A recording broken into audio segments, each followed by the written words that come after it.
make the assumptions as we have done in the previous cases. So first, let me say the assumptions which I am going to make. Okay, is there is no dissipation of energy during simple harmonic motion. What exactly I mean is, if I pull this mass, this spring is going to make oscillations like this to and fro, which means will be executing simple harmonic motion. And when there is simple harmonic motion, the first assumption I have made is there is no dissipation of energy. What I mean by saying this is there is no frictional force, which means I will write no friction, and spring, and the spring I am using is ideal. This is what I mean. Okay. The second assumption I would like to make is the spring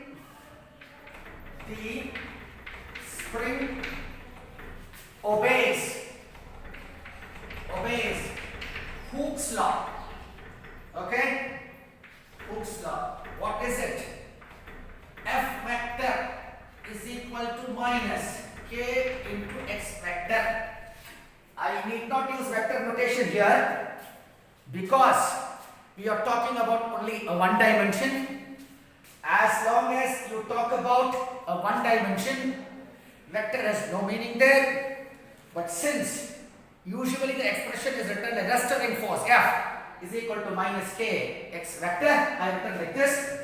If for your understanding, I will write k, you call this as spring constant. Okay? Spring constant. Sir, let us make things very clear. From the diagram, you can see M is the mass of the block, F dash is the external force, F is the restoring force, and or you call it a spring force, and K is the spring constant. So the once you give this force, the spring will exert a force, and therefore this will execute simple harmonic motion, which means automatically the block will execute simple harmonic motion. The block will have kinetic energy. Therefore, the kinetic energy of linear harmonic oscillator T is equal to half mx dot square. We cannot use v here, it is linear velocity. We talk in terms of displacement, and therefore dx by dt is v. Instead of writing it as dx by dt, I will written it as x dot. I suppose you all understand this. Let me call this as equation number 1, sir. Now, as we know, the spring force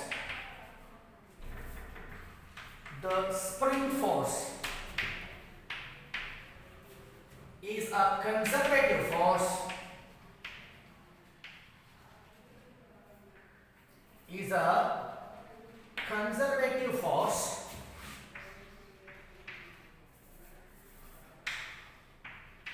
so that it can be written as, how it can written, F is equal to minus dV by dx. Is that okay to you, sir? Minus dV is equal to F dx, or integral dV is equal to minus integral f dx. V is equal to minus, in the place of f, I can write minus kx, minus kx dx. Therefore, I get this as half k x squared plus c, that c is a constant of integration, and the constant of integration can be taken 0. Integration constant. Okay, this is integration constant. We can say at x is equal to 0, v is 0, therefore c is 0. Therefore, my potential energy will be half kx squared. I will call this as equation number 2, sir. Is that clear to you, sir? Is that clear? Therefore, as before, we are writing the Lagrangian. The Lagrangian, okay, is L is equal to T minus V. This is half m x dot squared minus half k x squared. I suppose you are able to follow this. From this, dou L by dou x dot will be half m 2x dot, therefore will be mx dot. Right, sir? Let me rub this assumption off.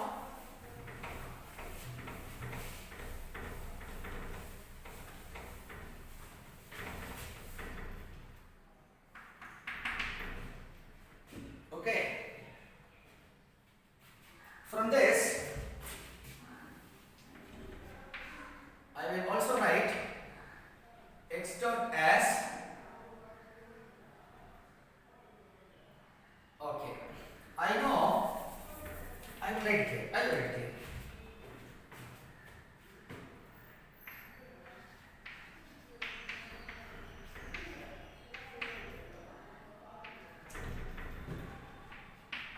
okay, P. In my case, dou L by dou x dot is m x dot. This is equal to P. From this, x dot is equal to P by L. Okay, sir? Okay, sir?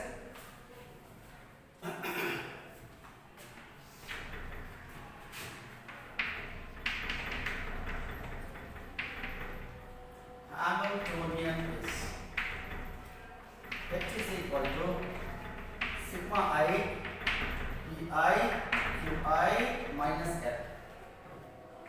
Therefore, this will be P x dot minus half m x dot square plus half k x square.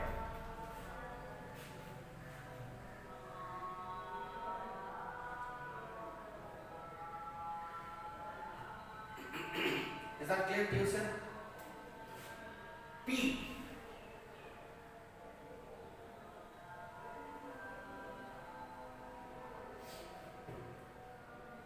in the place of P, I can as well substitute mx dot. Therefore, m x dot square. I am substituting for P from here. Okay. Minus half m x dot squared plus half k x squared. This will give me half m x dot squared plus half k x squared.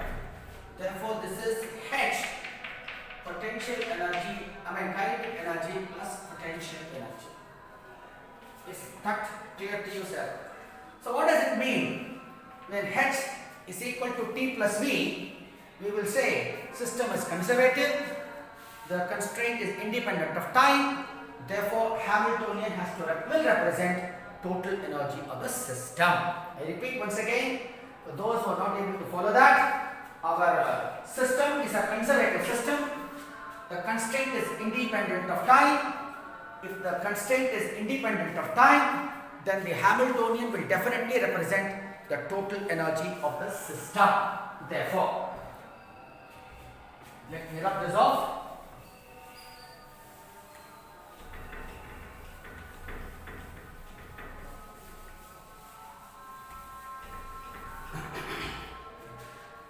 Therefore, H is equal to half m. In the place of x, I can substitute p by m. Therefore, I get p by m the whole square plus half k x square. This is going to give me p squared upon 2m plus half k x squared is equal to h. Is that clear to you? So we need to write the equations of motion.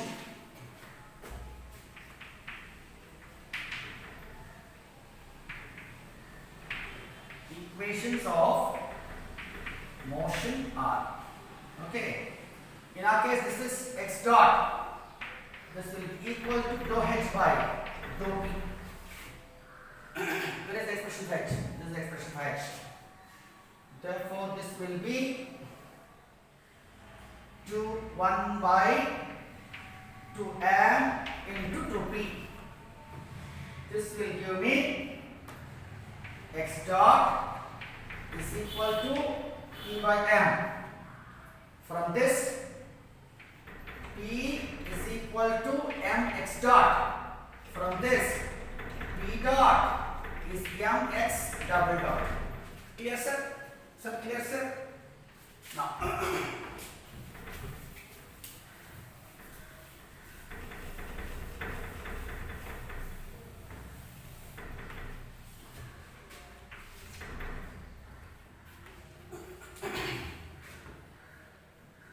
the next one will be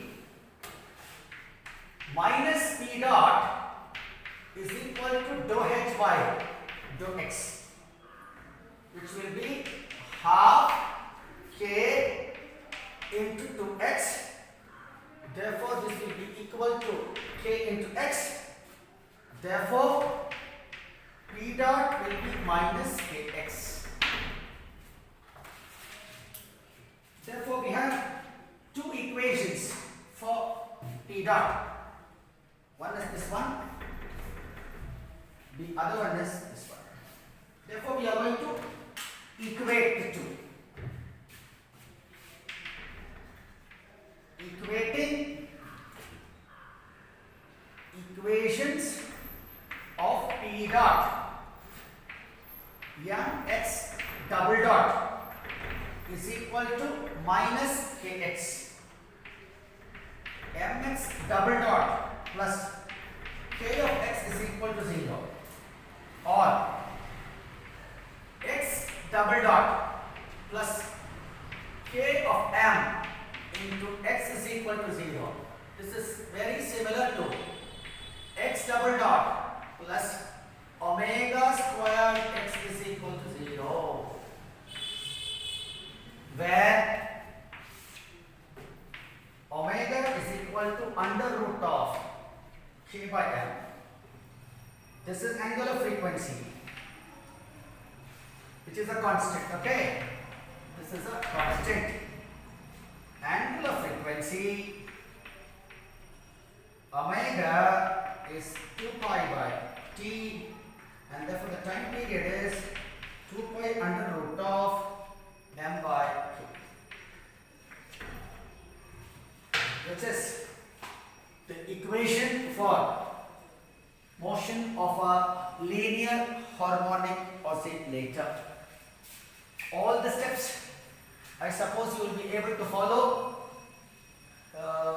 Please go through this I suppose if you go through the syllabus, you will find that we have completed almost everything given in Unit 4, starting from phase space, Hamilton's equations, canonical equations, the physical significance of Hamiltonian, which says in a coordinate system, if the constraints are independent of time, then the Hamiltonian will definitely represent the total energy in the system. That is the physical significance.